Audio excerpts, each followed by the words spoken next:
And we're back with another episode of the Lakers Fast Break podcast. It's Gerald Glassford coming right back at you here for the Lakers Fast Break Pop Culture Cosmos, where we cover the latest news and trends in pop culture each and every week, twice a week, wherever you get your podcasts. On this week's episode of the PCC Multiverse on the Pop Culture Cosmos, we're going to be covering the best video games of 2024. So join me and the guys for the Super BS Gamescast as we go ahead and share our thoughts on the best video games of 2024 right there for you on the Pop Culture Cosmos, wherever you get your podcasts. Inside Sports Fantasy Football will be coming at you before the playoffs to go ahead and talk about what we think is going to happen in the NFL playoffs. So that's Inside Sports Fantasy Football for you there. Also, as well, of course, Joe Sorrell hopefully will be coming on the show. I did share the link to a couple people, even though it's right in the description. It is corrupt. People say they can't find the game. It's pretty easy. Coreupt. You type it up on Steam, and it's right there for you. It's Joe's fighting game. He's also Simblades, SimbladesWithAY.com. Go ahead and check out if you are in the Southern California and you need a new lawn today, Simblades. SimbladesWithAY.com. Also, as well, of course, our good friends, Alfred Esmond, Legend 350, Stone Hansen. Hopefully, you'll get back on the show real soon. Our good friends, the Lakerholics crew. Don't know if they're going to do anything on Saturday. I'll go ahead and hopefully get a word from them tomorrow if they're going to do a show. But go ahead and check out what they do today at Lakerholics.com. Empire Jeff TV had a really popular show yesterday. Congratulations to him. Also, as well, of course, Lakers in 5. Daniel Barry Sports Highlights. Yo, the John McCalian channel. All these great channels, like and subscribe. Go ahead and be a part of that today. But be a part of the 2,000 subscribers here. We did make it to 2,000 a day late, but not a dollar short. Truly appreciate everyone supporting us by hitting 2,000 subscribers last night. Truly cannot thank you enough from all of us right here at the Lakers Fast Break. And if you want some inside stuff as far as articles, videos that appear on YouTube first on some of our stuff that we put out there, also as well, you even see some shorts, like I just dropped a Joe Soros short for our members. You can go ahead and check that out by becoming a member today for just $2.99 a month, right here for you at the Lakers Fast Break podcast. Empire Jeff TV, Max Christie had a good game indeed. BTS, how you doing, my friend? Hopefully I get the guys on here pretty soon. Don't know where they're at, but hopefully they'll get on here real quick. Once again, it is the Lakers Fast Break podcast. The Lakers come in tonight after the year-ending loss to the Cleveland Cavaliers, with still a chance to move up in the standings tonight. LA Clippers, Minnesota Timberwolves did not find success tonight, so the Lakers could move into 6th place in the Western Conference with a win against the supposedly tanking Portland TrailBlazers. But today, the Lakers, who always have a habit of playing with their food, did just that today. Lakers never seemed to really shake the cobwebs out of what was going on. Maybe just a hangover left over from the New Year's Eve parties that they might have went to. They finally, or at least we thought, got out of it as they ran up a score to the 15-point lead in the second half. But without Anthony Davis in the lineup and with LeBron sitting down, the lead got closer and closer, trimmed to 3. But LeBron down the stretch, along with Max Christie having his best game of his NBA career, chipped in today. Max Christie did with 28 points, but it was the 40-year-old man himself. 38 points, 8 assists. Really solid game from him. Defensively, some lapses there. I know there was one particular rebound where he even admitted he blew it, that he didn't get, but still, can't fault him for what he did on the offensive end, even though the ball didn't always flow the way I wanted it to. He did get the job done when it mattered the most. Some really smart plays at the end, some driving layups, and a three-pointer to get the victory. 38 points, 8 assists, 7 to 10 three-pointers as the Lakers win 114-106. Looking forward to hearing your thoughts in the chat. Looking forward to checking out everyone again, being a part of what we do right here at Lakers Fast Break. And once again, from the bottom of my heart, truly want to say thank you to everyone who has been a part of what we're doing here and the 2,000 subscribers that we now have on this channel on YouTube. It's because of you that we're here. So we truly appreciate you being a part of what we do right here at the Lakers Fast Break. As again, the Lakers do escape with a 114-106 victory. They do play Atlanta tomorrow night, and they do move to sixth place in the Western Conference. 19-14 is their record indeed. But yes, definitely looking forward to seeing what you guys think out there. Joe spouting off in his usual format against Empire Jeff and some others in the chat. I'll let him play there. But here today to discuss what's going on, it's a good man indeed. I haven't propped it up yet because I was waiting for him to come on. It is the guy behind Clutch Talk and Lakers Corner. Please like and subscribe those channels. Get those channels to 2,000 subscribers as well.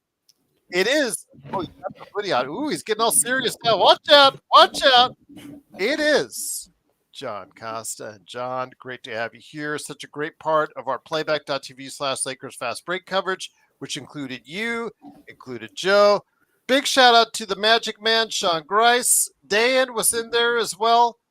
Want to give those guys a big shout out to the entire crew for doing that. But the game itself, I know AD wasn't in there. But the Lakers shot up the game to 15 and really could have put the kill shot in there, so to speak, and didn't get it done. It's something that has been a problem all season as far as the Lakers just not closing out games well. Had to once again rely on LeBron quite a bit in the isolation offense, and it did work because he was able to pull up some old tricks in some easy layups against a younger Portland team. It worked against a Portland team that's tanking.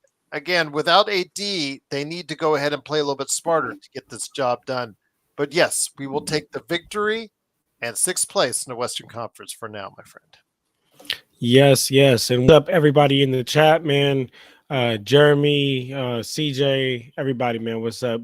But guys, let's talk about it. Let's talk about this game. Very upsetting how the Lakers just I feel like we could have put LeBron James to rest early in this game. He did not have to be playing the last 5 minutes. I mean, he actually had to be playing, but he shouldn't have been playing. Jeremy, appreciate you, brother. But unfortunately, he was, and we had to have LeBron in and have heroic moments against the Blazers. That's what hurts us. Like the W, I'll take any day of the week. We'll always take, but that's like a L that I feel like some people aren't realizing. Like LeBron's 40. Like every minute matters here, guys. But to talk about a more positive note, let's talk about Max Christie. Oh my goodness.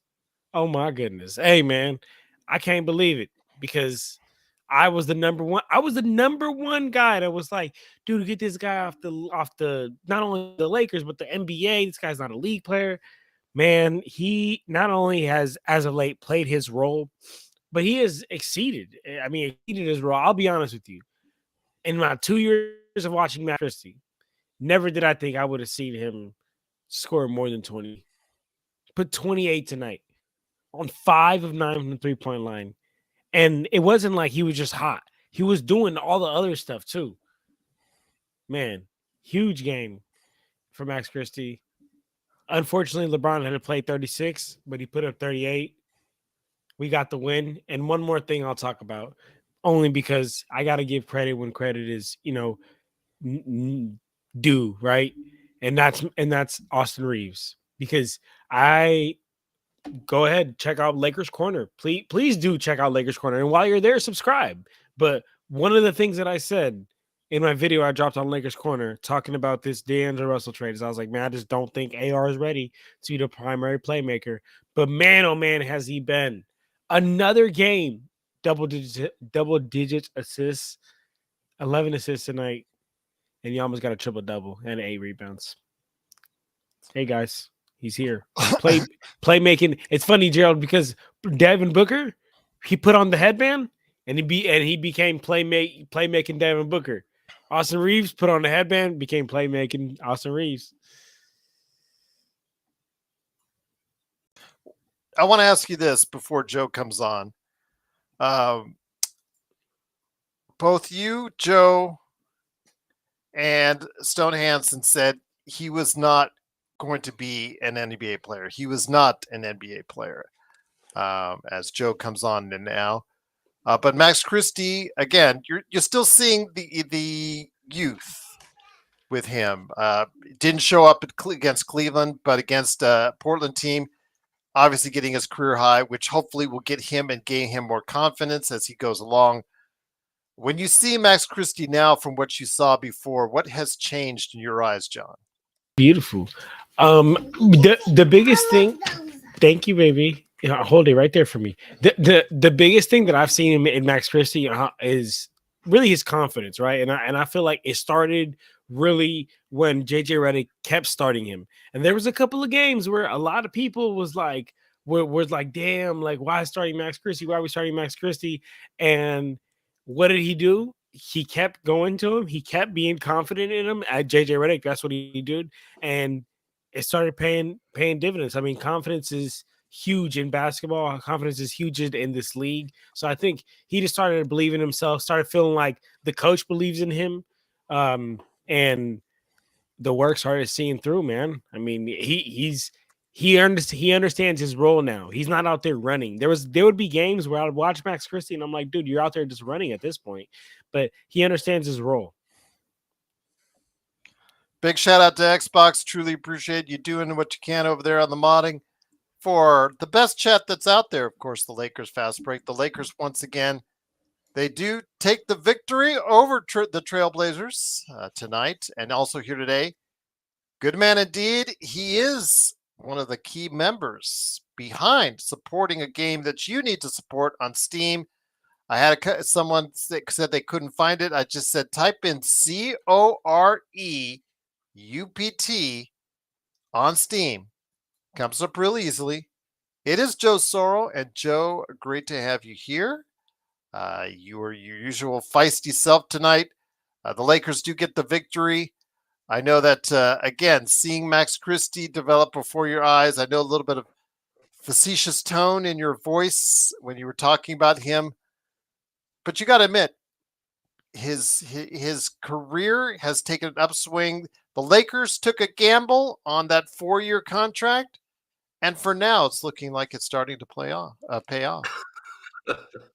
I like this 1995 camera angle that you're using. You know, I love the fact that it's giving like 1 frame a second.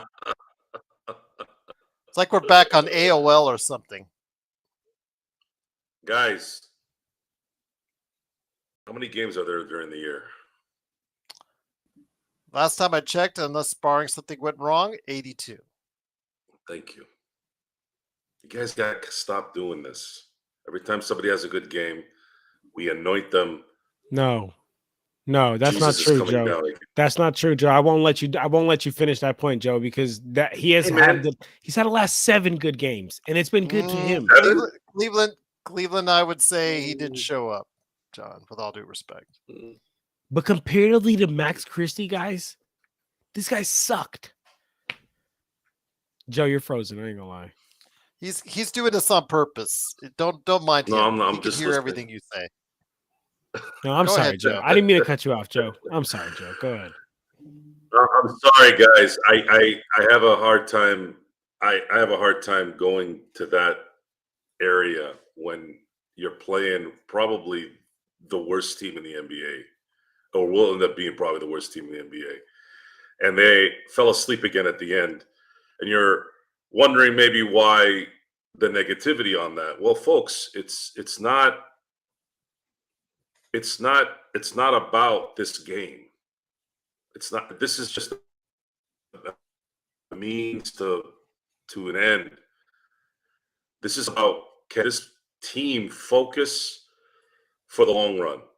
And in my view, you have to kind of train yourself against these kind of teams, even with AD out, so that when you do play those whom are going to be a problem, you are mentally ready. Max Christie had a good game tonight because he made the shots he's been missing his whole career. So I'm going to be seeing if he can start making those shots. if he doesn't make, if players make their open shots, that's the difference between making what, 30 million a year or making 8 million a year. And that's something that needs to be found out here probably within the next few years. I know I'm hard on Christie. Go ahead. I was going to say thank you to Super Chat for Turd War. He said Joe needs to upgrade his Walmart internet. Well, I have better internet than all these guys, and I don't know why I've been plagued with the bad internet. I mean, I did have a router that was bad, but not anymore. I have a It's still ping ponging. I'm looking at the bars. The only place I have a problem. Everywhere else is good. So maybe you need to upgrade. I don't know. I got 5 bars, baby. I'm good. So good. I'm happy for you. John's got 5 bars. He's good. 5 bars. Mine was tripping the other day though. Yes, but that's what out of every what? No. I'm on Commodore 64. I'll have to upgrade you to an Amiga then at some time. Good. Let's do that. So I'm gonna. I enjoyed the game very, very much, and as far as D'Lo going crazy in Brooklyn, I know you have a special space in your heart. Well, I should say that, John. You're like a nice guy. You say happy birthday to people. You were giving props to the other team when they made a good play. You're just a nice guy, man. I don't live on that planet. I live on a different planet. I live on Mustafar. Mustafar? What's Mustafar, brother? Gerald knows where that is. Star Wars reference. Okay. I live in a very dark, lava-filled world, and I thrive in that world. You thrive in positivity. You help your wife with things. I do. I mean, that's a beautiful thing, and you should continue to do that. I don't want to give off that kind of feeling that you should. That's a good thing. Uh-huh. The game, getting back to the game, it was an entertaining game. If you're looking at it from a basketball standpoint, it was fun to watch. I thought their sets were great. I thought they were getting guys open under the basket. I think the only negativity, really, other than losing focus at the end, was where they find these refs at the local Y. that last goaltending call. Seriously, what happened there? They actually have to review that. You couldn't see that didn't even get close to hitting the backboard. Just mind-boggling to me how bad these guys are. But props to Max. Max, if you hit your open corner threes, you're going to have a career for a very, very long time. But you got to make those. You have to make those. You made them, and look what happened. So no one wants to be wrong more than me, because if I'm wrong, that means guys like Max Christie and the bunch are going to be playing very, very well. There was a question about the performance of Dorian Finney-Smith. I think Dorian's still kind of getting himself figured out with this offense. That might take a few weeks, I think. I don't really have any feeling on what he's going to really be on this team yet.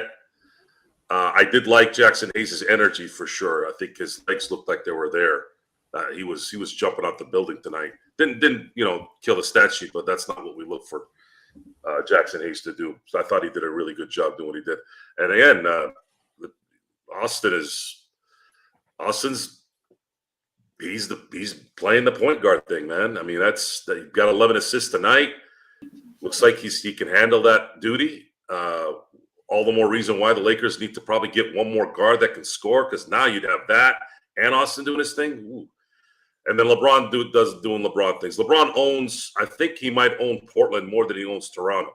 The only reason why Toronto gets most of the pub is because he did a lot of that in the playoffs in a bigger scenario. So that always gets more pub. But I don't know what it is about Portland. He does not like Portland. And I think everything in stats in terms of opponents, he's got like firsts on all of them except one. So, yeah, it's a win is always going to feel good no matter what the scenario. So good for them. Let's keep it going. Once again, it is the Lakers Fast Break. It is John Costa, Clutch Talk of Lakers Corner, Joe Soro, LAX History.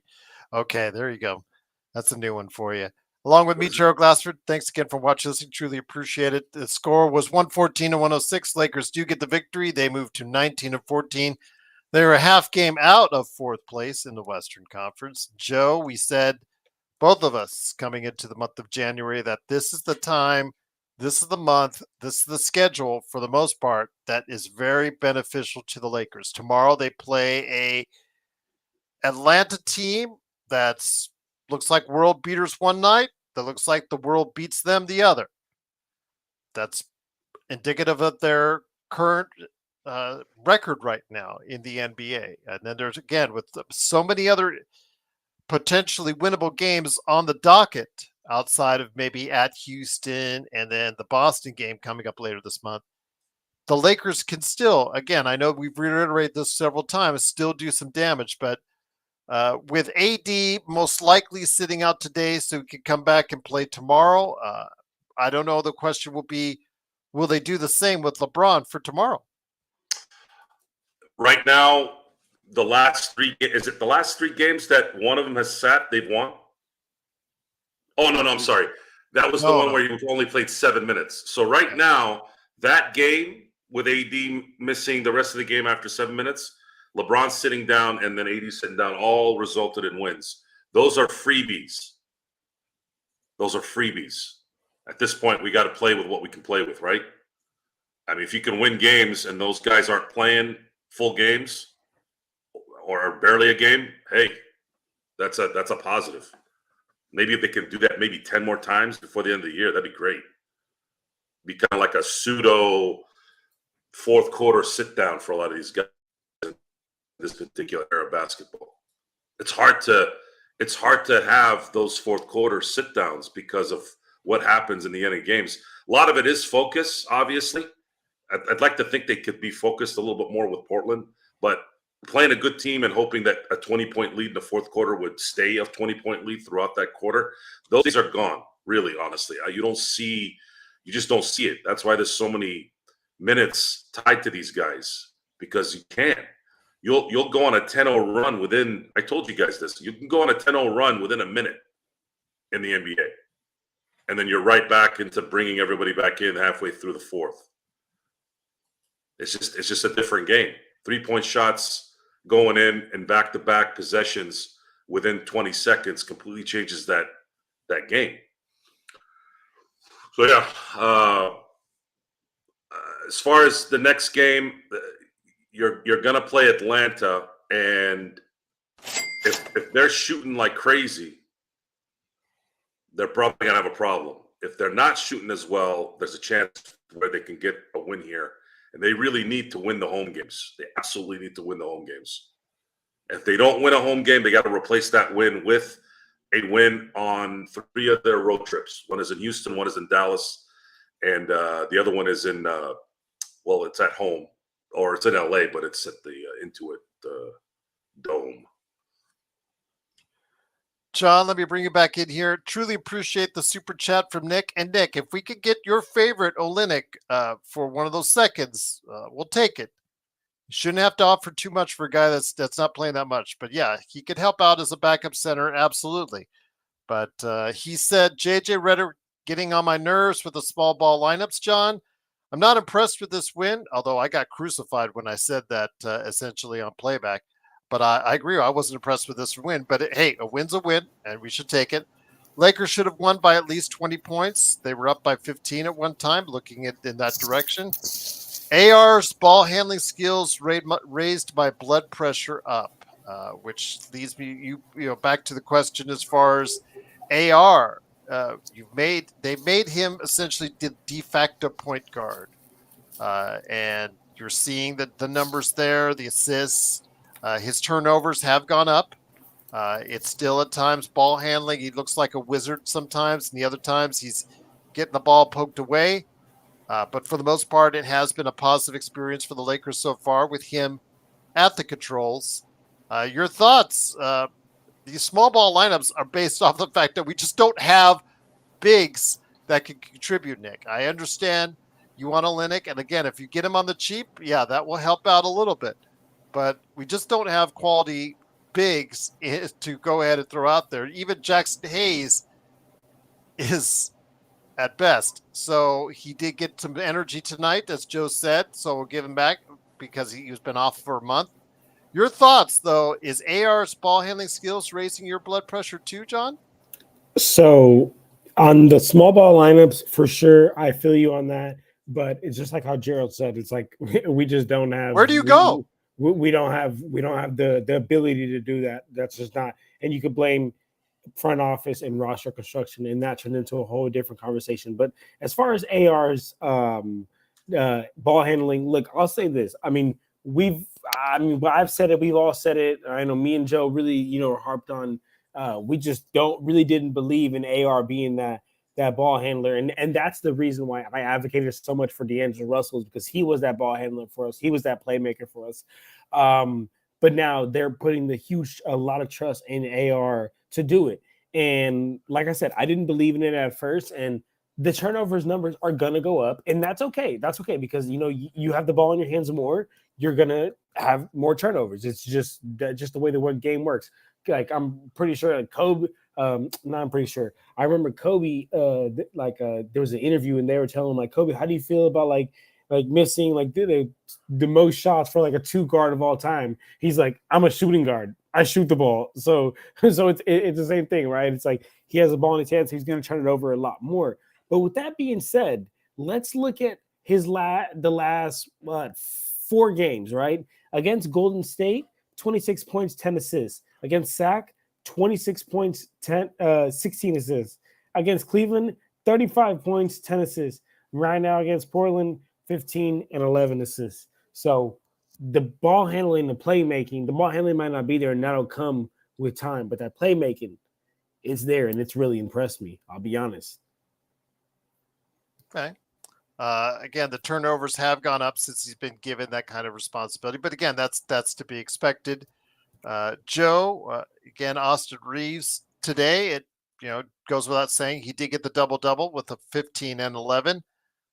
His shooting is still not where we need it to be. I would still like to see it hover around 38 to 40, and just can't quite get there because he has off games like this. But still, so much is put on his plate, Joe. Tomorrow, I'm hoping that Max Christie plays a predominant amount of minutes against Trae Young, and Reeves can focus on the ball handling per se and the running of the team. Your thoughts on Austin Reeves in his early returns as the de facto point guard for the Los Angeles Lakers?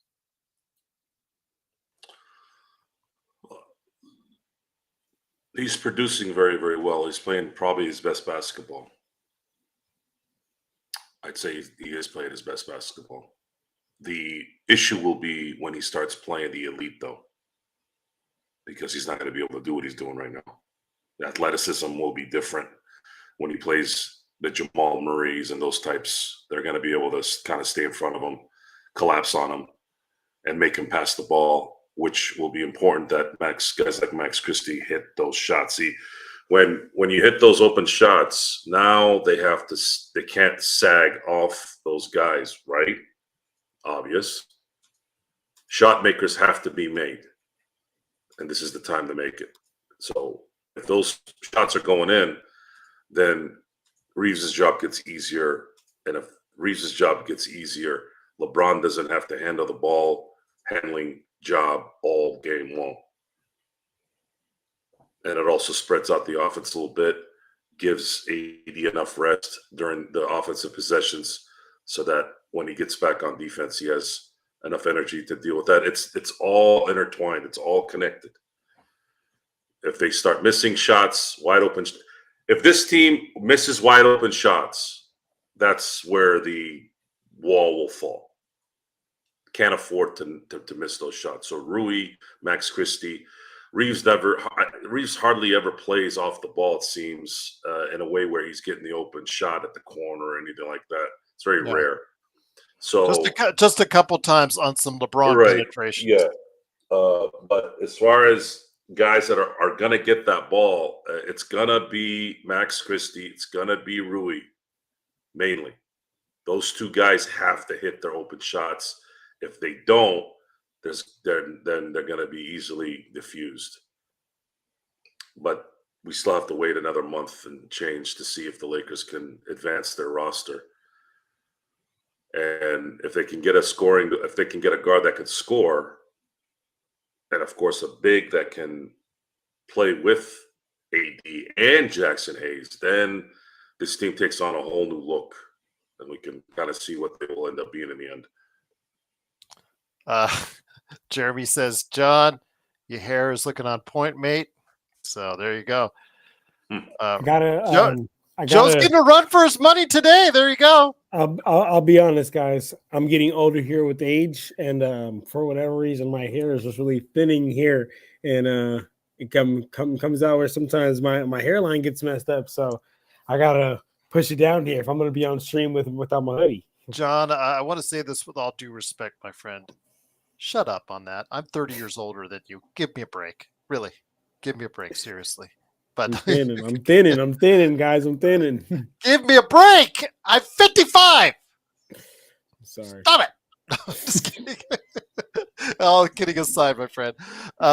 When you see the Lakers again, they get the victory. I'll take it. Again, they have a chance to move up in the standings. Joe and I talked about it.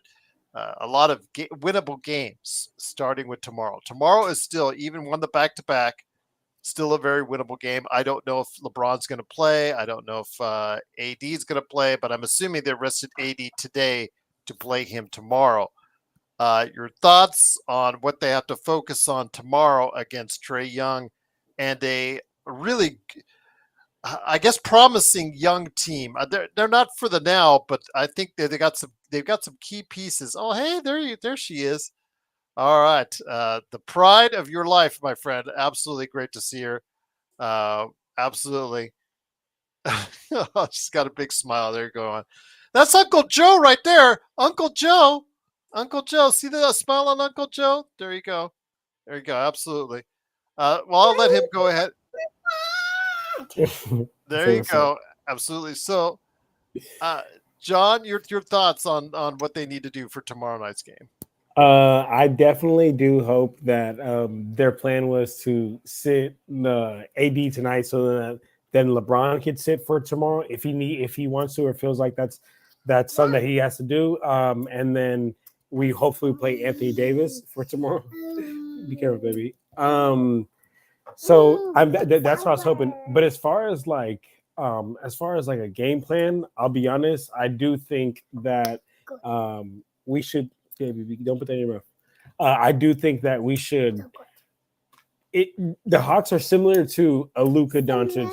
Like they run pick and rolls almost every single time down court, and that Jalen Johnson and Trae Young pick and roll could be devastating. So I would think that's something we just switch on. But sorry, asking my daughter. Who your daughter's favorite basketball player is? Who's your favorite basketball player? What team does she play on? Kelsey, what? Daddy, say daddy. Say daddy. Answer. Who's your favorite basketball player? Kelsey Plum. She loves watching Kelsey Plum. Oh, there you go. All right. But Joe, let me bring it back over to you. It is, of course, the Lakers fast break. The Lakers do win. Course 114-106 with I mean right now so much is on his plate. He should not, meaning Austin Reeves, be guarding Trae, because that's still one of the things I've seen. His defense, which was already in many ways much maligned, Joe, I think has gotten even worse, and that's just because of the fact that there's so much on his plate offensively. If they can focus on Christie is supposed to be out there. Whatever we say about Christie's offense, which is here today, sometimes gone tomorrow, not been yet consistent as far as is concerned, but still it gives you the big game tonight, and hopefully that'll spur his confidence that he'll be able to provide that on a more consistent basis. But his defense is supposed to be his calling card, and I'm hoping he'll match up well tomorrow against Trae Young, Joe.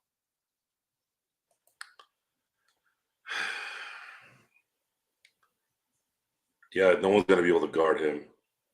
And if LeBron isn't playing, now there's going to be more pressure on AR to handle getting the offense in the half-court set.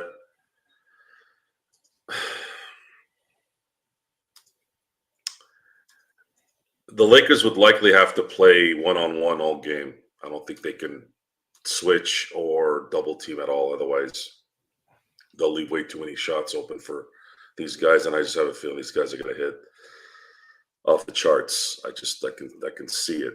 The Lakers defense sometimes just welcomes it. I won't be able to assess what may happen here unless I find out if LeBron is playing and AD is playing. If both of them are playing, I'm going to feel a little bit better about grinding with these guys. But if one of them isn't playing, I think there's going to be a problem. And Atlanta did not play today, just to let everybody know. So they'll be a little bit fresher team, John. And that is a concern to me because, again, you have a 40-year-old player who just played 36 minutes tonight. So much was required of him. Hit 7 of 10 from 3. I don't know. I don't know how he's going to find it in him to do that from one game to the next, John. But we have seen before where he has such a great game on the front end of a doubleheader. And then on the back end, it looks like old LeBron.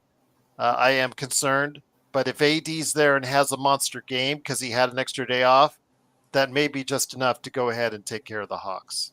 Yeah, I do think it could be enough. Now, to one thing that, Joe, you had mentioned about not switching and playing straight up, that's one thing that I don't know if I would agree with, only because when you don't switch, you're basically like forcing the guy who's guarding the ball to have to get over the screen every single time. And I feel like that a lot of the times is what creates the pick and rolls, is because you're trying to get over on the screen, you're trying to fight over, and then that's how the defender, when he slips, could get open. So, Joe, talk to me about that, because I think the absolute opposite. I think you should switch everything. Well, the reason why I say that is because they're not a threat to get to the basket so much, especially if AD is playing. So by making sure there isn't too much space, because if the second they switch, that's going to give enough space to the guards to start shooting, and those guys make these shots against the Lakers. It's always been like that. That's the issue, is the time that the person getting screened is got a faster. He's closer to the guy that has a chance at shooting than the guy trying to get through and switching. That's just because the momentum is all going that way. So the guy's falling back, running, chasing his guy. His guy goes, somebody screens him. You got to be able to get around that. You got to be able to really get around that. Otherwise, by the time the other guy switches, there's going to be enough distance to where they'll shoot. Boom. I don't know what else could happen unless the switch guy can anticipate maybe a half a second every time there's a screen and get to that spot. That takes a lot of skill to do that. Okay, no, I'm with that. That's something. I because of copyright issues, it's very. I can't put something on here and show what I mean by certain sets. I hear you. I've never played college or pro basketball, but I know basketball, and most of the basketball I've played never ran sets either. I mean, pick and roll sets is like, basically, a corner route in flag football. I mean, it's a basic set, so obviously you do that. But I know what I'm looking at, and I know what's going on. I could explain it better if I was able to show it, but really, it's about time and space. It's about time and space. Basketball is about time and space. How much time can you get to your opponent before he spaces you out? These guys shoot like this. Trae Young can shoot like this. And if he's not shooting and you're discombobulated in that sequence, he can also pass. Somebody dives, somebody cuts.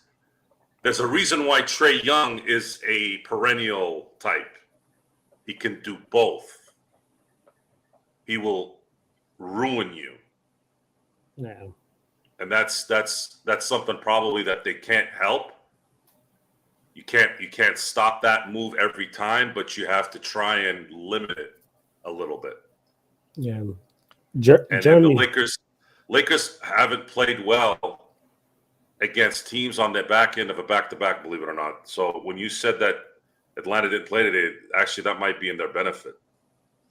Because look what Cleveland did, playing on the back end of a back-to-back when we played them. They It was destroyed they were Golden fresh. State and took care of the Lakers as well. Yeah, so. I mean they played Golden State and the Lakers like a drum. They didn't even see.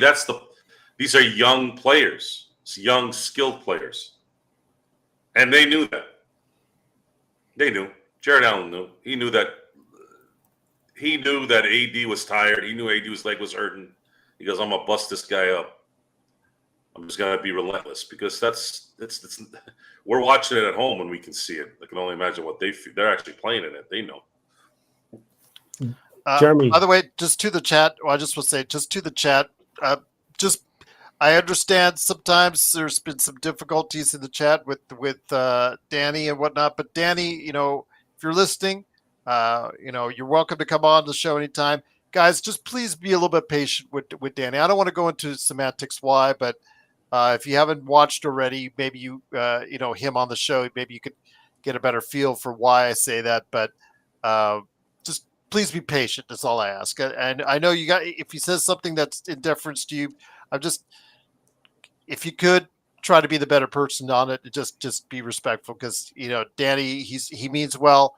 He's a good kid, and I wish the best for him. And he's welcome back on the show anytime. And again, if you guys have a difference with him, please just let us know, and we'll try to gently go ahead and talk to him on that, because there are certain reasons why I don't want to go into. But if you watch the show and have seen him on the show, you'll probably put two and two together. At least I hope you do. But John, did you want to say something before I send it over to Magic Man? No, I was just going to say Jeremy was asking who my daughter's favorite player was, and she said Kelsey Plum. She's a WNBA player. She plays for the Las Vegas Aces. Yes. Mm-hmm. She loves her because so I've always been watching basketball like her whole life, right? And she asked me one day, she's like, "Daddy, do girls play basketball too?"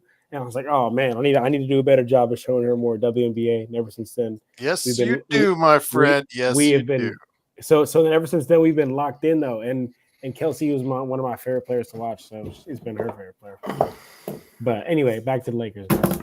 Once again, it is the Lakers Fast Break. It is, of course, the Magic Man Sean Grice, John Costa, Joe Soro, Mr. LAX History himself. But here today, again, like I mentioned, he's the madman from Toronto. He did get out Toronto traffic and also a recent basketball game as well to stop on by. He headed up our Playback.TV South Lakers Fast crew. Lakers Fast Break crew right there for you. It is a guy who's gotten a lot of emojis since he showed up just a second ago. I'm going to call you Mr. Magic Emoji Man. It is Sean Grice. Sean, people sending you the love out there. Great to have you here. Got the victory. Wasn't pretty at times. They had a chance to close it out strong. And, of course, AD not being there probably helped in that factor. But the Lakers overall, they're still 2 points in the negative differential. They're the only team, no worries, and as far as the playoff teams or even play-in teams are concerned, that has a negative point differential. Does that at all dictate anything to you about the Los Angeles Lakers? Yes. It dictates to me that we're not a very consistent offensive team, Gerald. Okay. Defensively, we're okay. I mean, and with DFS, we'll probably remain okay to sound, I think, for the most part. But the offense is where that point differential is a big problem, Gerald. If you look at the points per game amongst the top 11 teams right now, I think the Lakers are either worst or second worst. Yeah, they actually have the worst right now. They went from negative 2.4 to negative 2.1 with the victory today. But Yeah, they're actually the Phoenix Suns in 11th are the next closest team. what it is, Gerald. I've said this before multiple times. It's indicative of future performances. That's I'd love what to it have the is. guys. I'd love to have the guys from the Phoenix Suns come back here and just say, you know what? Didn't you guys want to get rid of Frank Vogel? How'd that work out for you? Mm-hmm. Mm-hmm. Mike Budenholzer, worst point differential than the Lakers right now. I like that And name, Vogel button holder. and Vogel's what? Buttonholder. Yeah, That's that's it. exactly how he's coaching. That's the way he's coaching. That's why I call him Buttonholder. Is Vogel an advisor to a team? If I'm not correct, if I'm Oh not yeah, mistaken? he's an advisor. All right. He's playing golf a lot, in other words, and getting paychecks from other teams. Is that correct? Yeah, I imagine Frank's enjoying a lot of Arnold Palmer's while laughing at the Suns. Yes. Yeah, like so we're no LeBron is 40 years old, Gerald. We can't expect him to even play average defense anymore. We saw Austin Reeves get burned again tonight defensively, Gerald, against a talented team, but not a talented individuals on a sucky team. So as the competition increases and you play better teams, as we've seen, and I don't know, FIBA was kind of the coming out party for scouting Austin Reeves and baiting him with his lack of athleticism. You're going to be a minus defensive team, and with Reeves and LeBron out there, plus you might have I don't know, a Dalton Connect out there, Rui. Now that's 3 negative defenders with AD or DFS, but still that's 2+ defenders, 3 negative defenders. It's going to be a problem, especially when those negative defensive players don't have the requisite skills to make up for it offensively. Like we know Rui can come and go. He's Samurai Rui for 5 games, and then he's subpar Rui for another 5. DFS, I mean, my goodness, he can average 10 a game, but you'll be lucky if you could get 20 or 25 out of him. He'd have to get really hot. And you can rely on Austin's offense, but again, his defense, he's almost like the Vooch of guards. It's like his offense is really good, but his defense is equally as bad. So it's almost like he scores 25, but he'll give up 23. So until the Lakers rectify the offense, Gerald, and get somebody with a little bit of punch, like this team really needs a shot in the arm offensively. Till that happens, I think that point differential will hover around there, -2.3, -2.8, depending on what week the offense is hot and what week it's not. I just think it's going to be a continuation. Now, amazingly, they're still in 5th place, Gerald. Or excuse me, 6th. They could take sole possession of 5th tomorrow with the Cleveland Cavaliers playing the Dallas Mavericks. Mm-hmm. That being said, it's very what's the word I'm looking for? Precarious. Like it's very iffy that you have that negative point differential, especially considering the fact that you do have a really good conference record. I think, Gerald, correct me if I'm wrong, I think the Lakers have the 3rd most conference wins in the Western Conference. Actually, they have the 2nd. It's Oklahoma City has 19, and the Lakers have 16 in the Western Conference. There you go. Nobody else has above 14. There you go. So I mean, it behooves us to really try and get a shot in the arm offensively, because the West is the best. Well, that means though that they have plenty more games to play against the Eastern Conference, or the Leastern Conference as it's sometimes called, including tomorrow. So hopefully they can take advantage of those games and pad their record even more. But let me get it over to John because I know he's going to go ahead. Oh, you got a little lady. You want me to go ahead and hit it to Joe? Or Yeah, just go ahead and go to Joe because she's Okay. telling me something. I know it's about time that you're about ready to post, so I just wanted to make sure I got another good. Okay, Joe, bringing it back to you. And once again, the Lakers do win, 114 and 106. When you and I are give a harsh reality, because at the end of the game, Doobie started going off because he said, I was really down on this team, really down on this team. I just said, as far as them being where you guys and I want them to be, they're not where they're at. They're not. They're fighting for fourth place in the Western Conference. They're not, as of yet, a true title contender. Do they have a roster makeup that does? Doobie has yet to come to that reality that they're not there yet. But if they find by circumstances they can find their way through, win the games that they're supposed to win, and find themselves at the end of the month in third or fourth place, actually probably be fourth would be best to say that. And at least that's a good start to try and see what you could do to build this team up further if you're Rob Pelinka, Joe. Well, I think you're going to be in better position if you win tomorrow. Mm-hmm.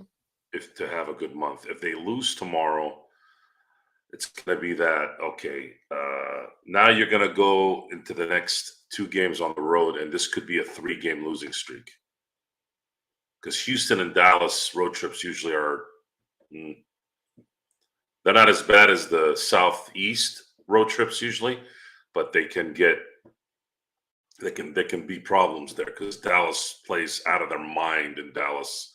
They don't miss damn shots when they play the Lakers in Dallas. And Houston is a good team. So that's why it's important that they win this. Just in case they lose both those games in Houston, it's not as catastrophic. It is if they lose the next 3. And that's where I stand on that. I can't go on it. What's happened this season is we're seeing the parity develop more and more, and which is what the NBA wants, Joe. Which is stupid, absolutely stupid, because parity sucks in the NBA. I don't know why anyone gives a damn. Every time there's been dynasties in the NBA is when people paid attention. No one cared about parity in the 70s when a team was winning every other year. They didn't give two craps about parity then. When was the last time there was parity? This last, few years? Since the last back-to-back championship that Golden State won? After that, again, it doesn't matter. These guys are getting billions of dollar TV deals, but it's obvious that the ratings have been down. That's a fact. So why is that? Well, is it the 3-point line? Is it too many 3-point shots? Is it LeBron's polarizing personality? Is it whatever it is? I try to stick to the game. The game is no one cares about Denver. I'm sorry, Michael Malone. And I think that's what pissed them off after they beat after they beat Miami, after they beat the Lakers. They were still talking about the Lakers, and I had to say a few times, no one gives a damn about Denver. No one cares. No one cares. Sorry, Sean. No one cares about Toronto. They don't. It's a cool story. I thought it was cool. Oh, hey, Joe. It is what it is. It is what it is when you're a small market. That's just the way it goes. I'm sorry that people feel that way, but that's just the way it goes when you want to be a big fish in a little pond. You're not in a little pond. You're in the National Basketball Association. I'm sorry, Sean. I didn't mean to laugh. I'm not laughing at what you said, but in the private, John said he has to go because he has to take care of his girls. The little girl's asking for him to do something. Of course, got to be a dad. He's already gone for like 20 seconds, and Joe puts in the private, no, you can't go. He's already gone. He can't see the message you just sent for him. Joe, why do you do that? Timing, Joe. Timing. Okay, I'm just kidding. Joe. Go ahead. Sorry. No, Gerald. That's what a good producer does. He has to This is- stick his foot I'm- up the talent's Because you ass. know Is he Toronto will a do- small market though, Sean? For the NBA, it is, Joe. It's It in is? Canada. We're in a different country, man. You don't even put our games on TV. You don't even put the Raptors games on TV. Why? It's a small market because, Joe, there's no revenue to be Joe, you do realize there's no revenue to be generated by playing a game in Toronto, right? They actually lose money. No. Mm-hmm. Okay, why isn't the NBA helping this out? Why do they have a team in Toronto then? Because that was the style at the time. Let's give two Canadian cities basketball teams, and if one of them works out, that's great. Well, it's obviously to we could introduce just the game. move the other one. game. Yeah. For Canada, it's the broader idea concept of Canada having. Losing Vancouver sucked. That's the worst trade in NBA history, trading the Vancouver Grizzlies for the Memphis Grizzlies. And there are no Grizzlies in Memphis. There are no Grizzlies in Memphis. Exactly. Well, you were at the game, you said last night. Is that correct? That's Toronto? right. That's right. How filled was it in the arena? Because, they always say that it's reported sellout or close to it. Mm-mm. I would say around 12, 13,000 at the most. Ah, for What an team? did you pay for your ticket? $40. Good seats? Yes, because we got to move down. They were empty. They let you do that? No one's looking. Yeah. Wow, Shh, man! Joe. Shh. I couldn't even when I was going to games, I couldn't even hover down there just to look before a game even started. Look how Sir, you're a Really? big you dude. got your seat. I'm Are like, you dude, what am I gonna serious? do? Are you Eat the serious, chair? Joe? Huh? Are you serious? Yeah, man. You see him coming too. The ushers, sir. Can you please go back to your seat? I'm like, the game doesn't start for 90 minutes. You know what you Yes, do? sir, but the Yeah, get No. Here's the what? You froze in and out there. I saw you stick out your tongue. What the hell are you doing? He's just mimicking the ushers that were trying to take. Here's the trick. And there is a trick. Here's the trick. Forget about the usher. Pretend they're not even there. I know they're very aggressive to Joe. They're not normally like that. But Joe 6'3", 250. Sometimes people have to be aggressive with Joe. Anyway, here's the trick.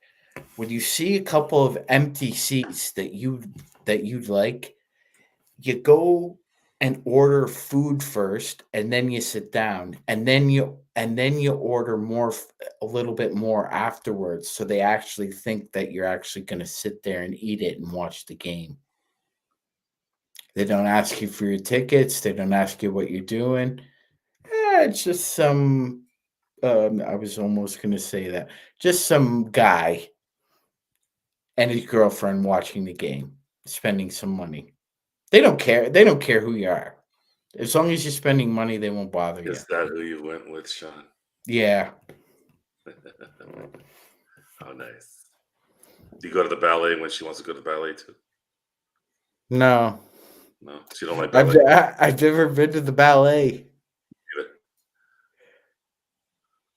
Well, you're forced to go. Luckily, well, my kids did ballet, so that's different. But they also did tap, hip hop. See, I would go to something like the Cirque du Soleil with the acrobats. Now I've seen that. Now that's something I'd check out. But this parity in the NBA, the reason why it doesn't work is there's not enough talent. It gets diluted. You don't. That's why Silver, when he's asked about expansion, he's like, we'll talk about it later.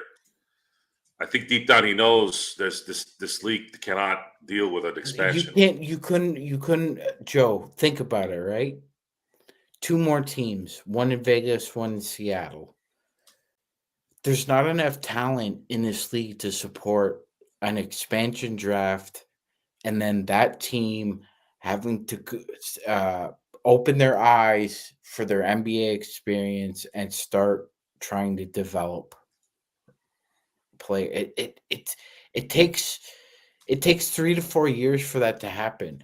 I think Silver thinks that if they do put a team especially in Vegas, more so than Seattle, if they put a team in Vegas, they would be able to build it up like the Knights did within a year. Like think about that, Joe. The Vegas Knights in their first season as an expansion team made the Stanley Cup. Yes, they did. So I think Silver thinks that he could pull a rabbit out of a hat if he put, and that may happen. He's in no hurry getting these expansion teams, Magic. Right? Yeah, no, Gerald. He just keeps on kicking it down because they don't need the money yet.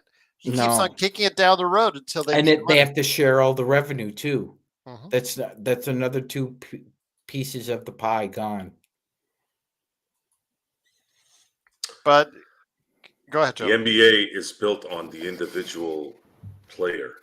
The reason why they talk about the NBA is because number one, Mikan, the second phase, Russell and Wilt, third phase, Kareem and Dr. J, fourth phase, which is when the NBA started getting better marketing, and of course the Magic Bird thing came at the right time, and then of course Michael Jordan took that baton from Jordan and I'm sorry, from Magic and Bird and took it into a completely different stratosphere. And then after that, it was the Kobe's, it was the Shaqs, it was the Duncans.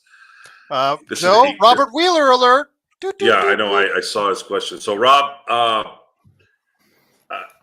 that's an interesting question. Let me spell it out for the audio listeners. Go ahead. Joe, do you think LeBron is going all out this season, not worrying about resting because he sees no dominant team in the West that they can't beat, especially with Denver being watered down? That's a good question. I think his going all out is just how he plays, and he really doesn't have to rest. If he blows a tire, he's played 22 seasons. He can retire. I don't see any reason for him to scale back because he feels, oh well, what's going on here at this point? Tonight, for example, he could not go all out because one of his main pillars was gone. Maybe if he plays tomorrow, he can kind of play a little bit how he played against Cleveland, but yeah, I don't know if it's a focused all out. I think it's just how he's playing. Magic Man, speaking of LeBron, and I'll hear it in the comments, Joe. I told you guys in the email today, 2 people thought we were haters. 2 people thought we were LeBron stans. So we must be doing. That's a good thing. That's a good thing. 2 people ended up hating us. Period. No, it's great. 4 people said great show. That's good. That's good. When you're in the middle, I got called a conservative and a liberal in the same day once. Political stuff, and I knew right away. I knew exactly where I was. I was in the right place. So here goes. I'm just going to scout off this stat. He tied Michael Jordan tonight for the most 30-point games in history with 562. All I'm saying is the stat. And there you go, Joe. Well, he's going to, if he plays, if LeBron James played another 5 years, he would break every statistical record that matters. And maybe in 30 years, when players can play 30 years, they'll have a shot. I don't know. If you're looking at the greatest career for an NBA player, you're probably looking at LeBron James. The guy has 40,000 points plus 10,000 rebounds and 10,000 assists. That'll never happen. Forget about the 40,000. Somebody might get the 40,000 down the road. I don't think you'll see anyone, unless they play 30 years, that's going to get 40,000 points, 10,000 rebounds, and 10,000 assists. I don't think anyone's going to touch it. That's Joe DiMaggio 56-game hitting streak stuff. From an individual standpoint, from a career standpoint, I don't think there's much of an argument that you had it with Kareem for a little bit there, but I think he's starting to separate from that even. LeBron will go down as having the greatest NBA career in history. I don't think there's any doubt there. Well, Darren says bashing channels of LeBron that bash LeBron have thousands of subscribers, and he's just saying and just suggesting it to us. He knows he wants us to go down that dark path. Well, I'm only angry at LeBron when he does things typically off court that distract on court. I'm rarely ever going to get really upset with LeBron, except for the occasional logo 3 that's unnecessary. Or what he did today that he actually raised his hand for when he just basically let somebody by it. And his quitting after not getting a call. Yeah. One thing that I have noticed this last year is he's not missing those layups this year. That's really nice. He was missing them the last couple of years. He'd get to the basket. He'd miss them sometimes. He hasn't really missed. It's been awesome this year in terms of capitalizing on those open lanes to the basket. And to me, that's so. Explain why I've tagged his play as the surest thing in basketball. The reason why it's the surest thing, because I had some friends of mine go, dude, what the hell's the matter with you? You don't remember Shaq? You're telling me this is LeBron to the basket is a sure thing versus Shaq's dunk? I'm like, think about that for a second. What does Shaq have to do to be in that position? He has to have somebody give him the ball. LeBron has control of the ball. There's no intermediary. That's why it's the surest thing, because he dictates it from beginning to end. Shaq has to be given the ball. Kareem had to be given the ball in the right spot for him to shoot the sky hook. LeBron, all he has to do, LeBron is a 6'8", 250 to 260 pound mega athlete, freakish athlete who can dribble the ball. You don't have. There's never been a guy that did that. That's why it's just it's a cheat code. So when it comes to that stuff, that's when you appreciate LeBron. It's the other stuff that distracts that bothers me about LeBron. Bashing LeBron and making a living is, to me, pretty. That doesn't show me any talent. You're going to get the numbers. You're going to make your money. That piece of shit, Skip Bayless, has been doing that for, 20 years now? And because people are stupid and they're moths to the flame, they give this guy attention. I don't know why. Not anymore. So, I'd rather be a lonely podcast guy than lower myself to being some moron. Joe, this is how much Fox Sports kicked Skip Bayless in the balls. They let him go right directly before the football season and the Dallas Cowboys. What about Zach Lowe?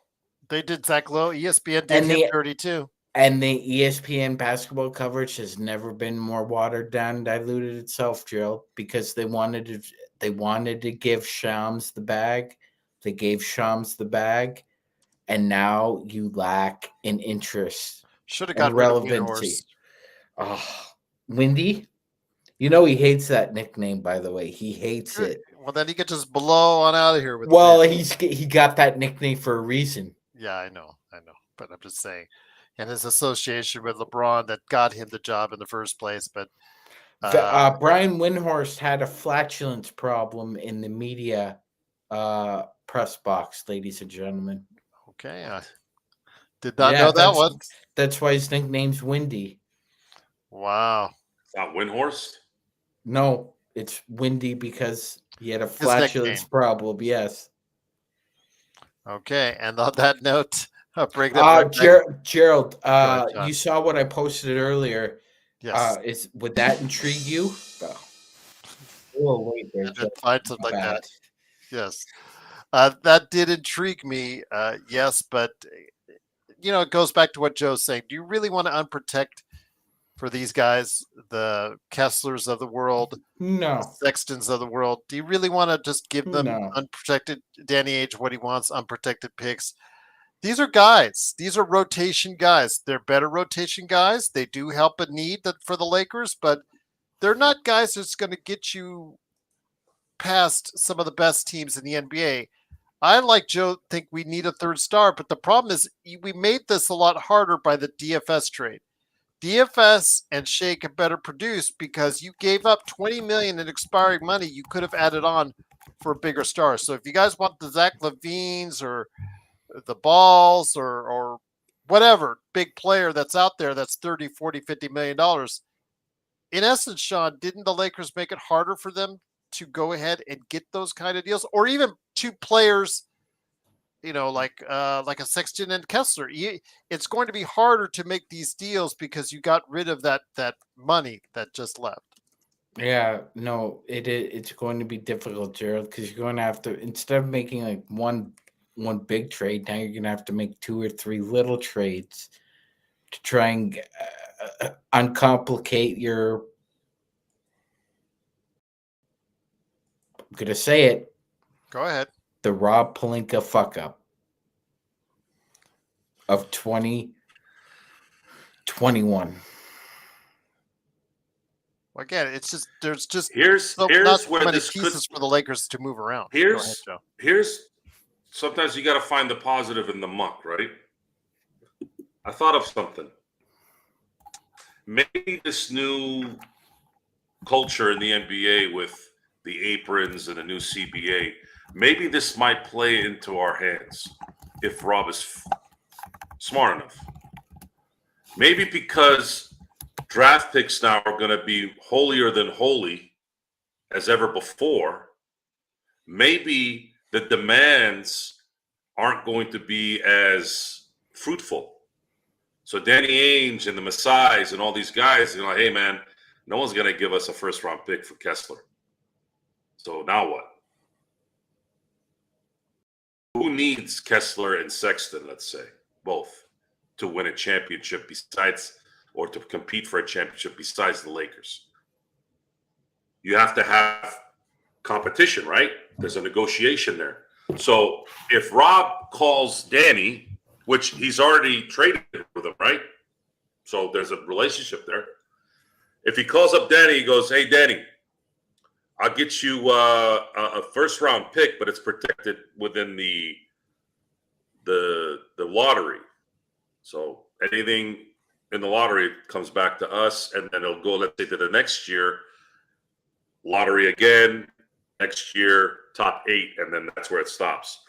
Something like that, right? So I hope that made you feel better, Jeremy. That was all Sean. Yes.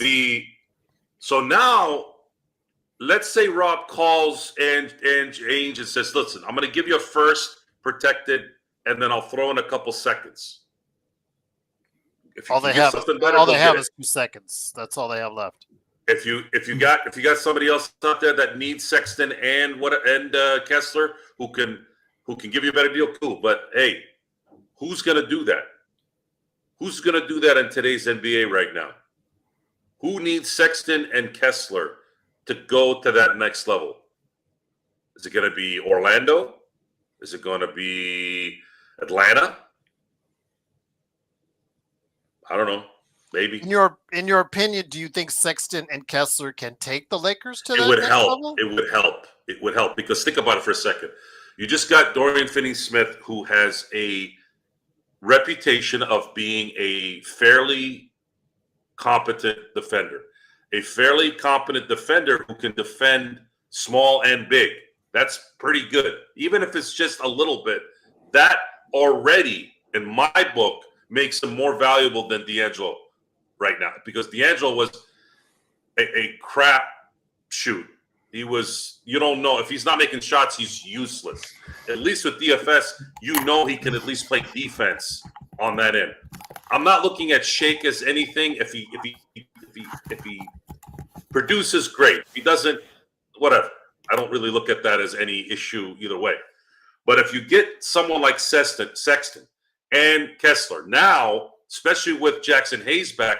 Now you have a front line of pretty formidable depth, and obviously you have AD being your star. Then Sexton becomes that scoring guy I told you guys about that they desperately need when the scoring guys are sitting, i.e. LeBron James, i.e. Anthony Davis. You have that third guy that can get you a shot, not Austin Reeves' shot. Austin Reeves is a creator who takes advantage of matchups. I'm talking about it doesn't matter what you do, Sexton can get his shot if he needs to, and he can score. Especially if he has somebody like AD or LeBron somewhere, he's going to have some room to do some work. I don't know if they're going to win a championship with that team, but they're going to have a hell of a better shot with those guys than no. The only question is, who are they going to give up to get him? Are they going to get rid of Rui? They're going to get rid of Gabe Vincent? Preferably, I would like that. I don't want anybody to take Austin if they're getting that kind of talent back, because then you kind of do a little bit more of a lateral move at that point. You need Austin if you're getting Sexton. Now, if you want to trade Austin, then you got to see if you can go get somebody like Fox, somebody like Melo, something like that. Then that makes sense, because those guys are legit third guys, if not maybe even 2 or 1 guys, depending on the game that they're playing. It's a lot of stuff, man. It's a lot of stuff. It's a lot of things that have to – I told you, 2 things are going to happen. You're going to look like a genius, or you're going to look like garbage. This is not – Rob already destroyed things so badly with the Westbrook trade. There's nothing else that can happen now but sheer luck to get him out of this. Little bit of skill, but sheer luck of who he gets that actually makes a difference. And that luck only can be confirmed with a title. If they go to the finals and get beat, it doesn't matter. You have LeBron and AD on your team. If you're not winning a championship, it's a failure. That's the bummer about this. Once again, it is the Lakers Fast Break. It is Joe Sorrell, Magic Man Sean Grice, and me, Joe Glassford. Thanks so much for listening. Lakers win 114-106. Don't forget, we'll be back at it tomorrow. Playback.tv/Lakers Fast Break. And, of course, the Lakers postgame right here, talking about the Lakers and the Atlanta Hawks. But, Sean, again, do you think that a trade of Kessler and Sexton will be the magic elixir the Lakers need? I think they make them incrementally better, but I don't think they're going to be at the level of a Boston, a Cleveland. OKC, I think, has more pieces. You could argue they still don't have enough to guard against Denver. I mean, that's up to you if you decide that, but it would make the team more competitive in the Western Conference, Sean. But is that worth giving up the 1 or 2 first-round picks Danny truly desires? Yeah, I don't think it ultimately would be, Drew, because essentially what we'd be doing is we'd be going from like a bottom tier 2 team to a top tier 2 team. Like you said, I don't think we'd be in the mix with the halves of the NBA right now, even with that trade. And like Joe said, I obviously it's going to take more luck than workmanship for Pelinka to kind of absolve himself of the Westbrook sin. If he doesn't, Sean, he's all in. It's his job. And if the Lakers don't win, he's gone, because the Lakers will have no more assets outside of trading AD. That'll be it. The cupboard will be officially bare at that point if they make that trade. Absolutely, Gerald. Obviously, even Genie's aware of that. So it's Rob's ass if he makes a deal like that, and for Walker Kessler and Colin Sexton. I personally wouldn't do it, because I don't think they move the needle. Like you said, Gerald, they don't move the needle enough to make you a contender. They make you a pretty formidable team, just not a contender. And I personally, I wouldn't do. And secondly, I'd love to get Danny Ainge on the phone. Hey, Danny, You want that protection removed, do you? You really want it removed? Because you know as well as I do that we're probably, if we get those two guys, we're probably not going to be in the lottery in 2027. So why should I remove it for you anyway?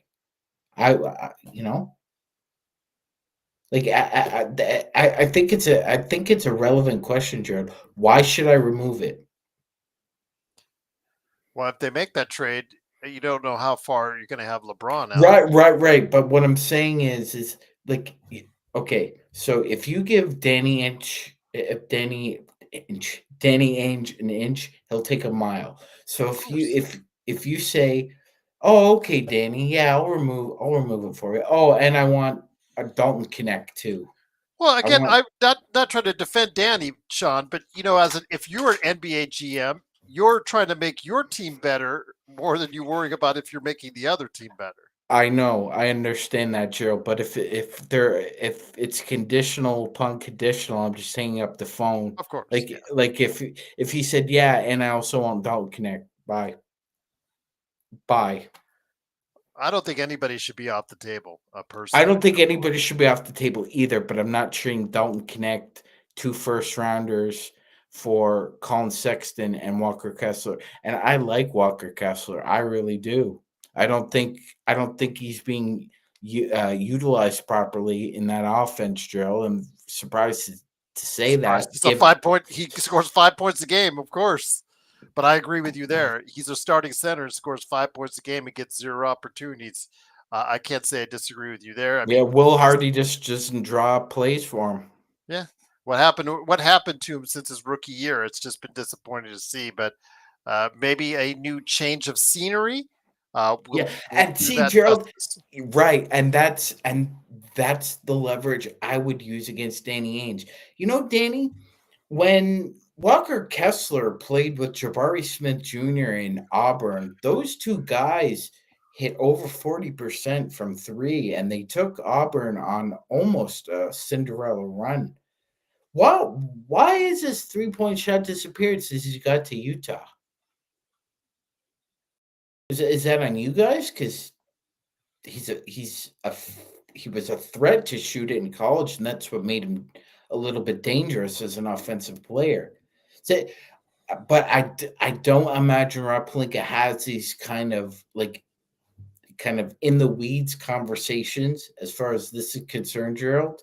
I don't I'm not trying to rag on Rob, but I think he's very shallow, Gerald. He comes across very vain and shallow. I don't think he presses No, I'll GMs never disagree with you on that one. and other executives. Joe, He's not winning humanitarian of the year anytime would you soon. disagree? Like it almost seems like you're talking to a robot at times. Maybe he is AI. There you go. Yeah. I've said this before with Rob. My confusion with Rob is how he was tight with Kobe. Kobe doesn't. And I think maybe the reason why there was a relationship there was maybe Rob is one of those guys that's a people pleaser, and he was one of those guys that tinkered or dabbled into that part of Kobe's psyche where Rob was always supportive and always there for him and always, his boy. I just want to say this before we head on out. Next. Oh, go ahead. There's a lot. You're not going to be like everyone you like, right? I mean, there's a lot of traits that I respect Kobe for, but there's a couple things that I think, and maybe I'm speaking out of line here because I'm not this rich, famous icon world where everybody's coming after you and stuff. But there's two things that have puzzled me about Kobe Bryant's kind of off the court stuff. Number one, there's the fact that his relationship with his family, that always bothers me. I don't like when you're not tight with your family. I'm talking about his parents. You're on mute, Sean. In my ignorant mind, I'm like, that would never happen in my family. I wouldn't allow it. If they're after money, I don't think I'd be who I am if that was. I don't. It just wouldn't happen. That would have never happened. My parents, God rest their souls, they would have given us everything, and how, like, they gave us everything. What do you mean? They gave us everything, even in death. They gave us stuff, and my brain wouldn't even imagine not having to reciprocate, right? And then this Rob Pelinka, man, it really started. It really started with that press conference. Something hit that day. The manos from above. I'm like, what? And it never got better with him.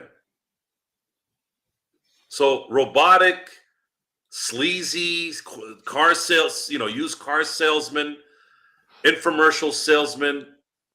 He always disappears when things are going bad. I don't like guys like that. I like guys that are up front. And one thing I will give Jerry Jones some credit for is he doesn't go hiding. No, he's willing to stand. He's willing to stand at the gallows pole. Yes, I'll give him that. Absolutely. And maybe he's addicted to fame and the attention. I don't know. But hey, man, he's not hiding in some hole somewhere like Rob. And that's it. But at the same time, the guys are talking here. The Darrens have been destroying LeBron on the chat.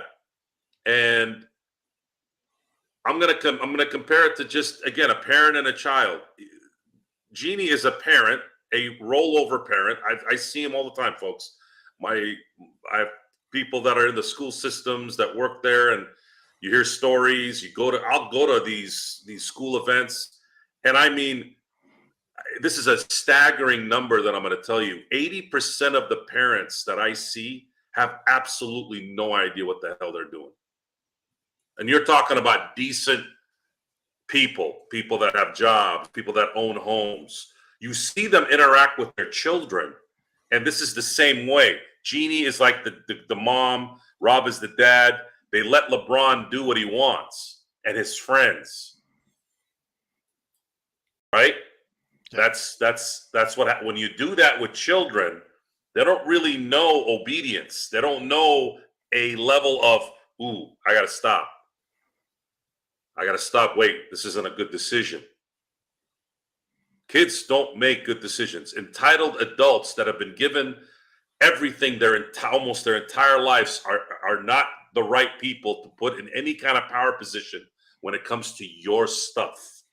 If LeBron wants to do his stuff, fine, that's his stuff. Do your thing. But in this house, the big house, we run this. And if you let the children run it, you've seen the results since 2022. Whoa, he's in the shadows. John, you okay?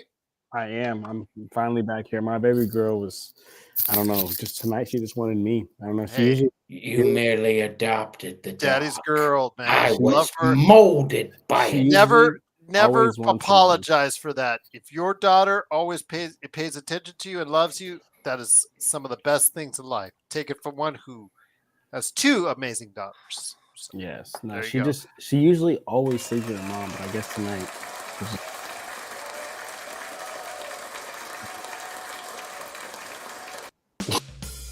There you go. All right, but before we head on out, wasn't the right one, man. Yeah, I know, but you were joking. It was a joke. I want to go ahead and say before we get it back to John and Sean and Joe for some final thoughts. Our prayers are with Maxwell Lewis, who that sucked for the kid. He finally gets an opportunity to play. Comes into the game for the Nets yesterday against Toronto, and after hitting a 3-pointer, I guess as they were going back the other way, him and Jakob Poeltl, I guess Jakob Poeltl stepped on his foot, caused his knee to go the wrong way, and he looks like it's really bad, guys, because they had to carry him off the court. He couldn't even put any weight on it. They carried him into the locker room. Yeah. So absolutely, Gerald. That's tough. That's been a tough trade for the Nets so far. You carried Maxwell Lewis off one night, and then tonight after the Bucks game, D'Angelo Russell gets carried off, and that was also a very, very, very bad leg injury. that he suffered. But before we head on out, John, I'll get it back to you in the darkness of the Costa House. Gerald, may I just say something? Of course, yeah. Yeah, something in the chat here. Yeah, it's getting a little out of hand. Like, look, we could go back and forth and hum and haw about LeBron and Kobe and trying to juxtapose one career against another. Let them both be legends in their own right. All right, let the legends live. Just let them live. Let's stop comparing. Well, we get called haters or stans either which way. But the problem is it's different eras. Kobe was drafted in 96. LeBron was 03. That's two different generations. It reminds me a lot of that song Ether by Nas when he's calling out Jay-Z for saying he's bigger than Biggie Smalls. It's just let the legend live, man. Let the brother live. Let these legends live. And by the way, Gerald, the haters, wait until LeBron retires and Gerald's inbox is swapped with all those haters who say they miss LeBron so much. Because and then I've also got the people that say we're LeBron lovers and LeBron haters. But Gerald, I can't wait for that. I can't wait for that. That's going to be one sad day for trolls when LeBron retires, because you don't know when greatness is coming around the corner again or not. Like this, yeah. you think, but you don't know. And once it's gone, man. It's gone forever. It's like these guys. I know it seems like a long time because he's played in now 22 seasons, but it's like a supernova watching these athletes.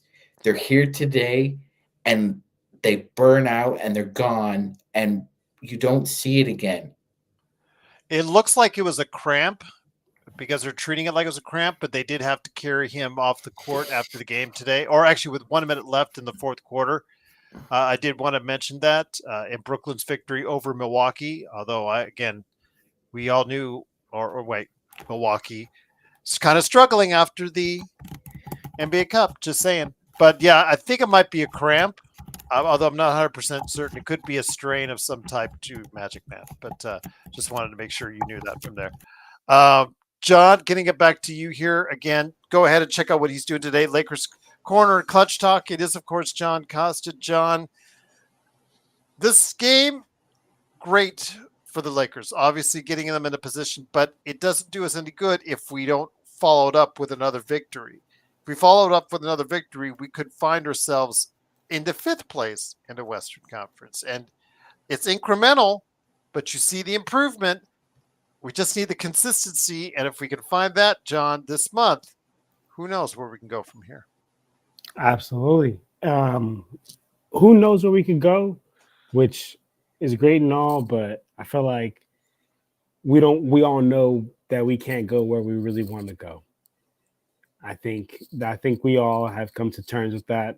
So wherever we go, will it matter? I think it'd be sweet if we can finish as a top 6 seed. That'd be cool. A lot of things have to go our way. We have to have games where we don't have to make LeBron James play 36 minutes and score 38 points against the Blazers. Will we do it? It's the question of the day, guys. But I love being here as always. As always, we love having you here. Make sure you check out John Costa's Clutch Talk and Lakers Corner. And as the president of the D-Lo fan club, I shouldn't say that it's just a calf strain, or a strain of some type. It's not too serious because these days, Luka's out a month with a calf strain?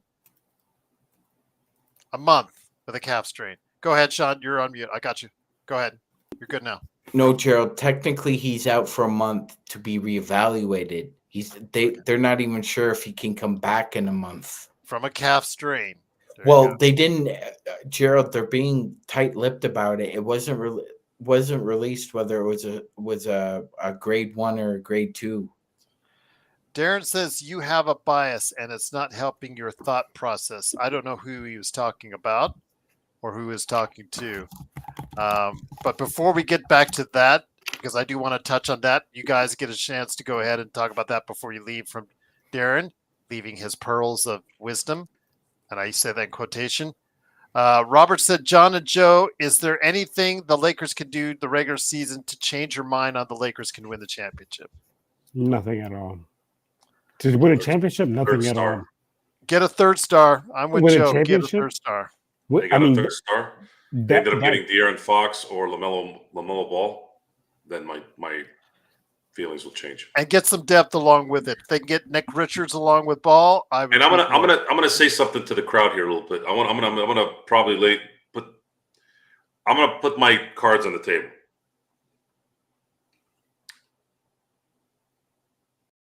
We can come on. This is a perfect time to say this because we have literally been called both things in the last 24 hours. How does that happen? That's like saying you're Jewish and you're Irish when you're not. If you're Jewish, you can't be Irish. I mean, you could be half and half, but I'm saying if you're full Jewish and somebody says, no, you're Irish, you're not Irish. So you can't say we are LeBron haters and also LeBron nutbags at the same time. That makes no sense. You understand? I want you guys to pay attention to this.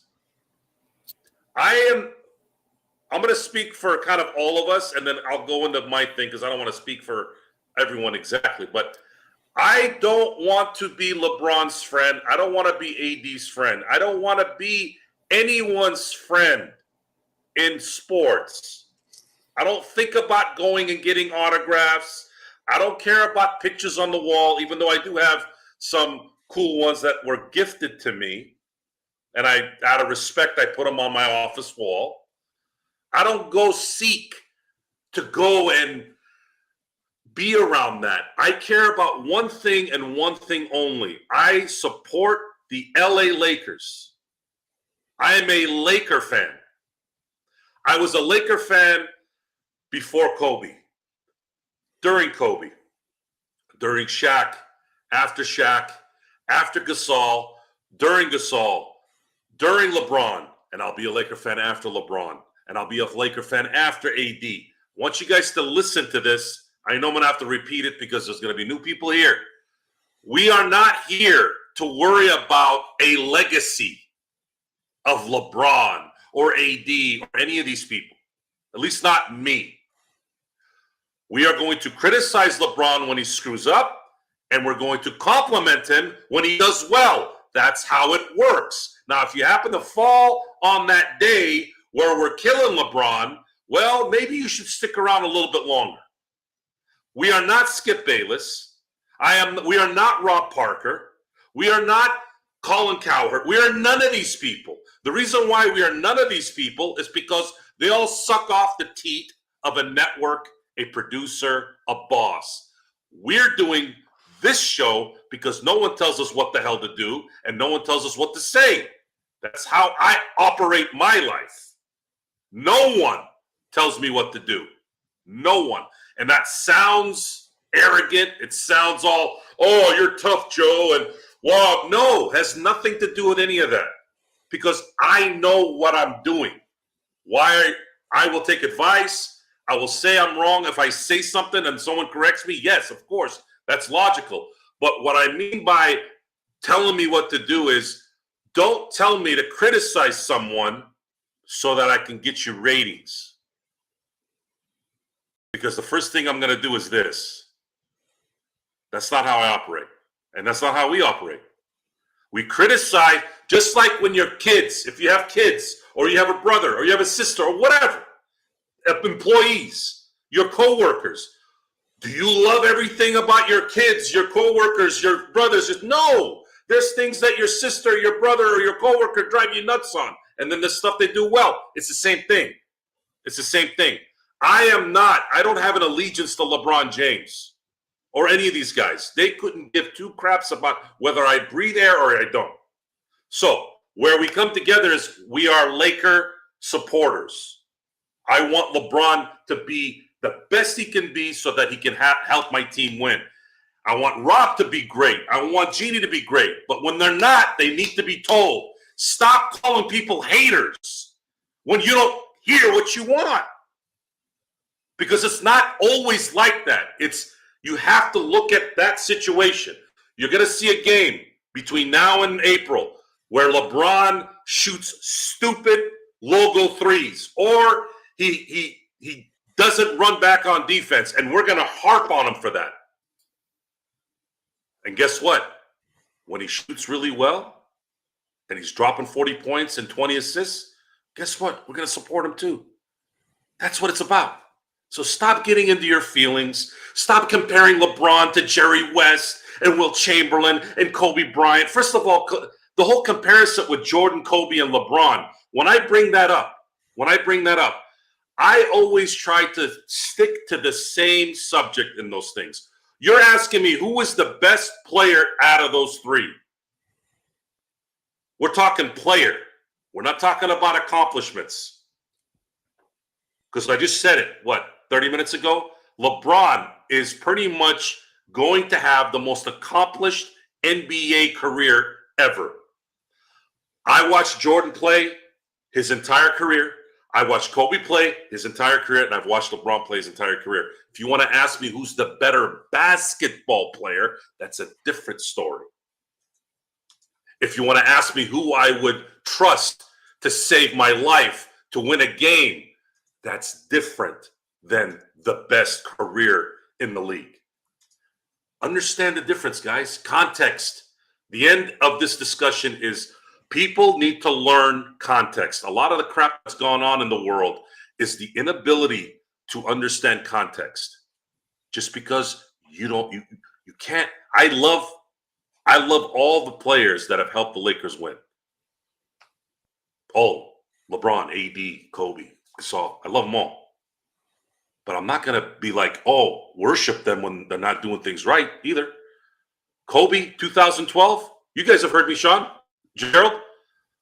Pau Gasol in that Oklahoma City Thunder series. And Mike Brown and Snyder and all those guys coached an amazing series. Didn't get enough credit for that series. Kobe and Gasol. I know I wasn't here. We weren't together at that time.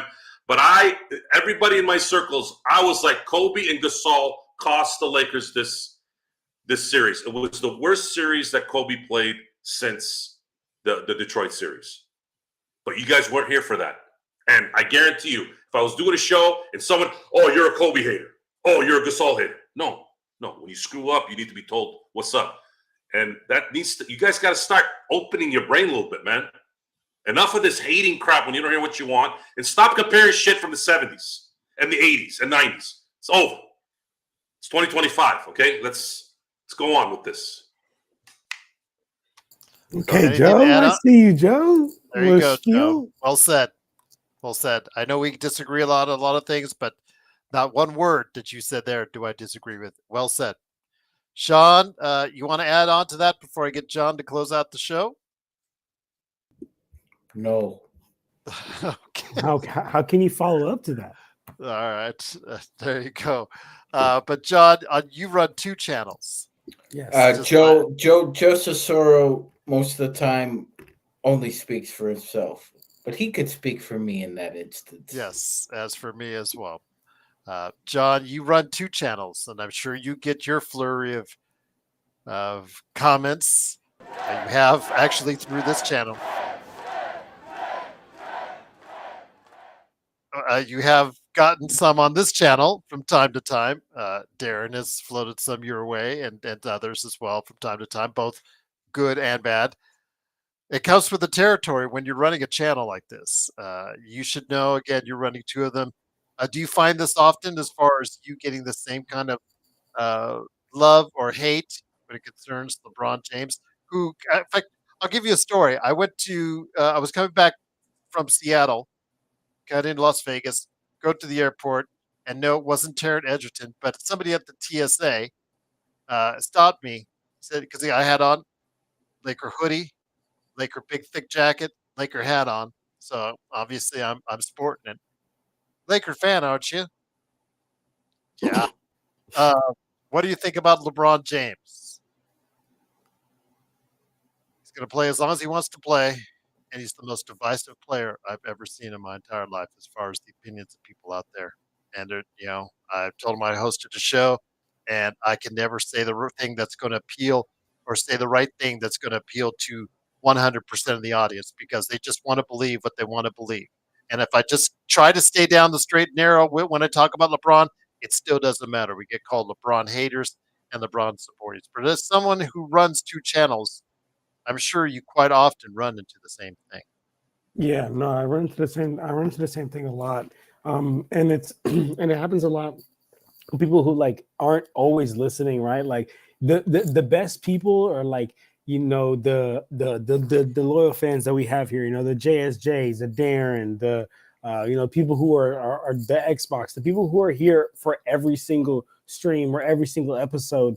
They start to understand what we say. But people who just kind of pop in and pop out, which I totally understand, that like they can catch you on a bad time. And it's like how Joe was saying, I like to be a realist. Like, you guys know I'm a big LeBron fan. Like, I would stand on any day, and I could feel like I could put an argument against anyone why I feel like LeBron James is the greatest player of all time. But there's times where I got a bag on him, and sometimes I got a bag on him on a video, and some people are like, dude, you're hating on LeBron, like the man's 40. And then it's always crazy because I'm like, guys, if you just knew how much of a LeBron supporter I'm just getting on him for this moment, man, but people don't understand that. So the problem is you're calling it like you see it. And I have to reiterate that to all these commenters, is that we call it like we see it.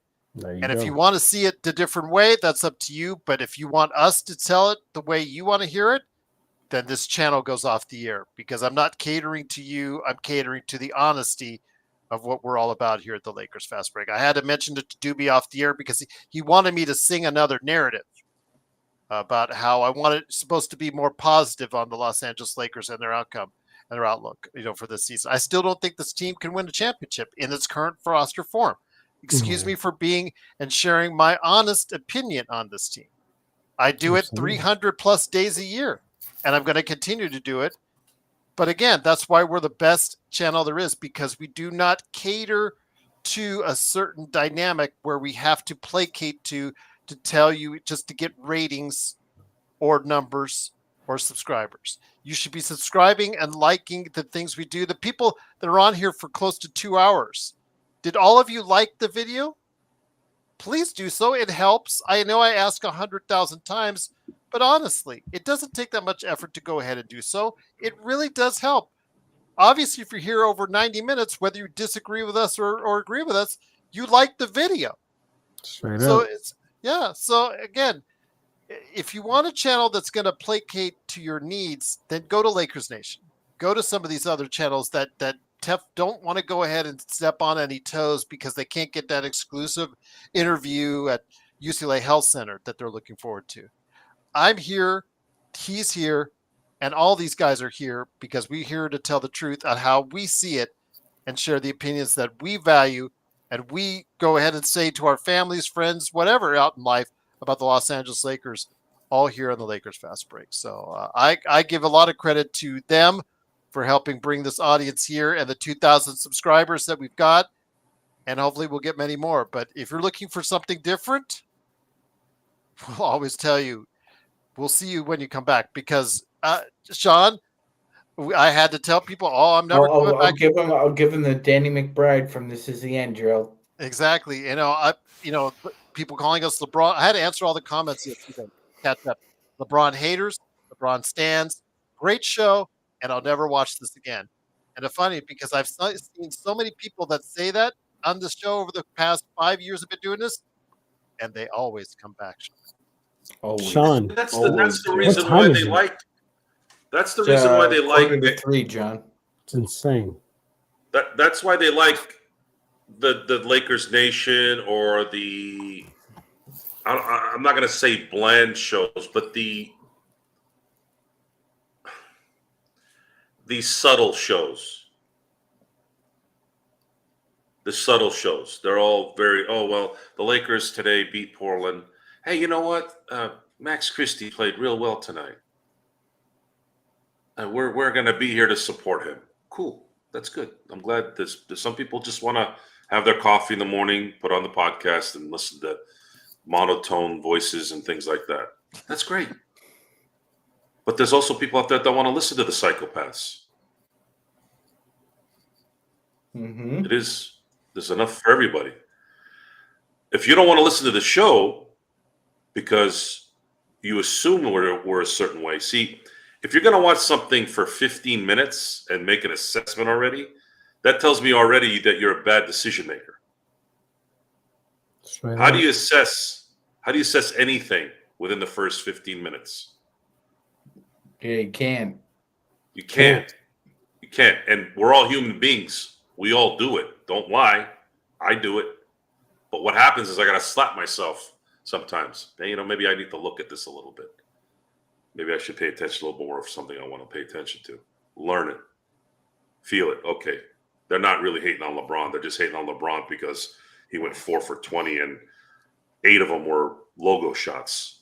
How can you argue against that? You can't. Why are you taking those shots? Are you that tired? Then go sit down. Who's LeBron in that case? If he's screwing it up, you're smarter than this. Everyone tells me that you have this high IQ, yet you're making bad decisions like that. That shouldn't happen. He should be called out on it. Now, if LeBron gets butthurt, takes our media pass away, then that's a different story. Then I really go off on LeBron, but it would be a much larger forum. And that's when, because you can't. I'm not a big fan of censorship.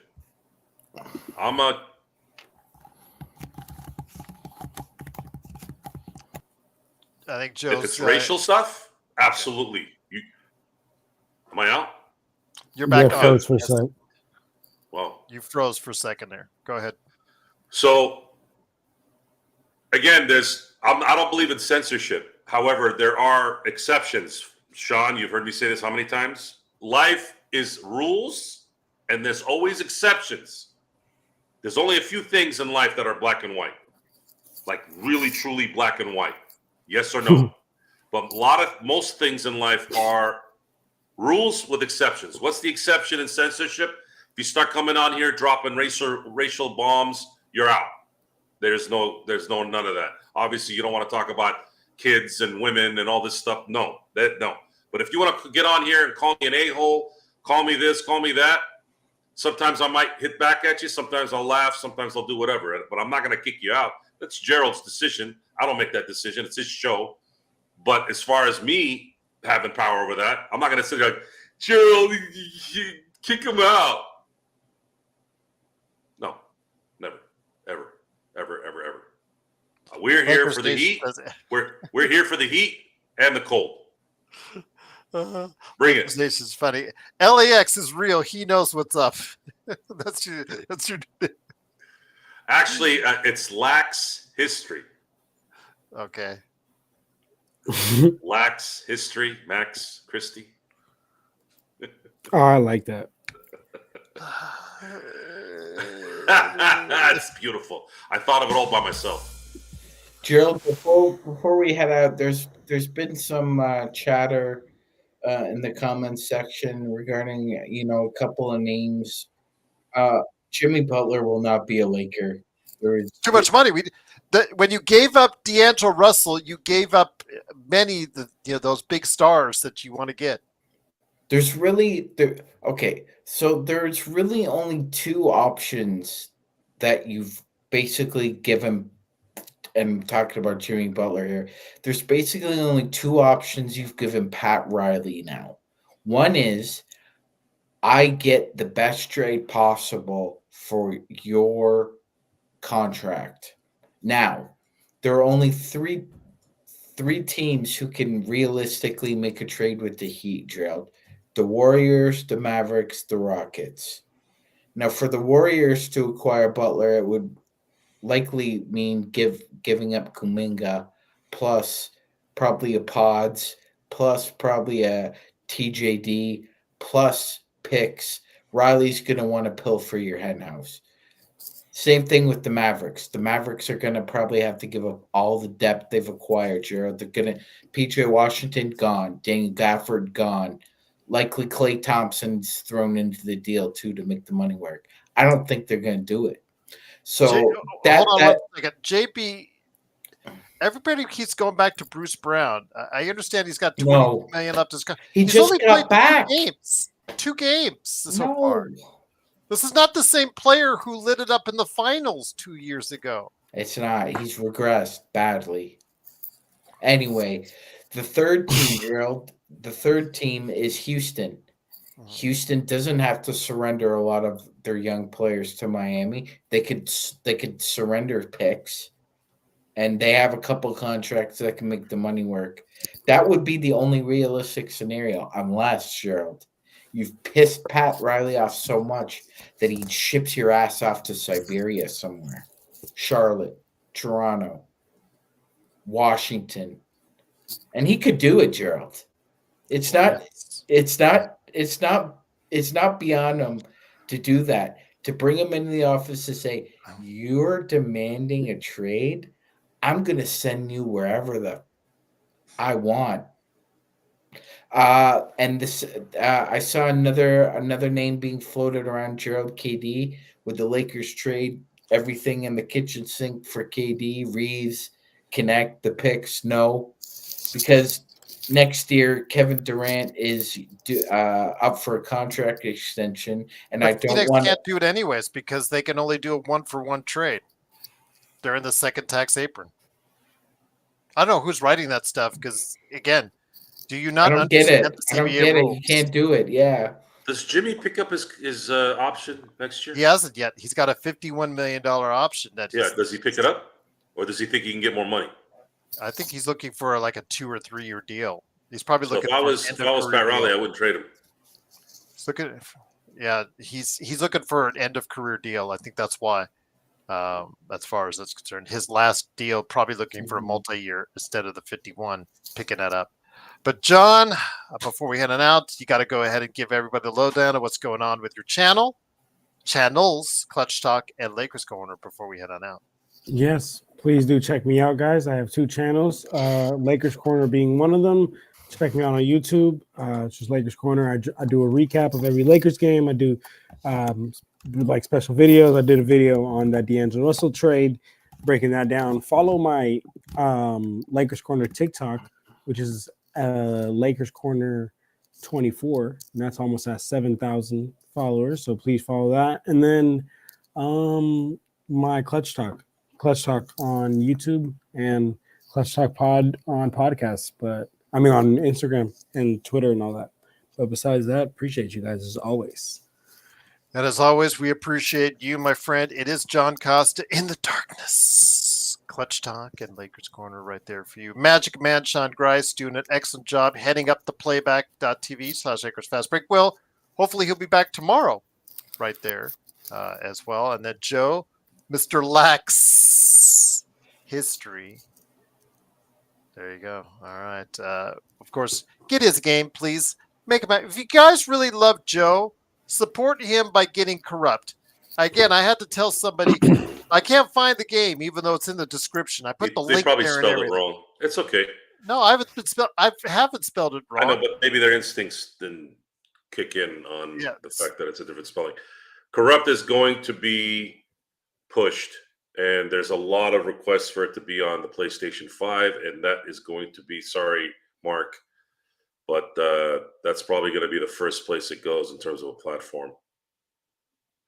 We'll see what happens. And that's what's in the works right now. I think our potential suitors have been very impressed with the response. They were just looking for a little bit of a response. The reason why this is a kind of a slam dunk for the person that finally kind of commits is they don't have any worry. They don't have to worry about developing anything. This is a ready-made franchise.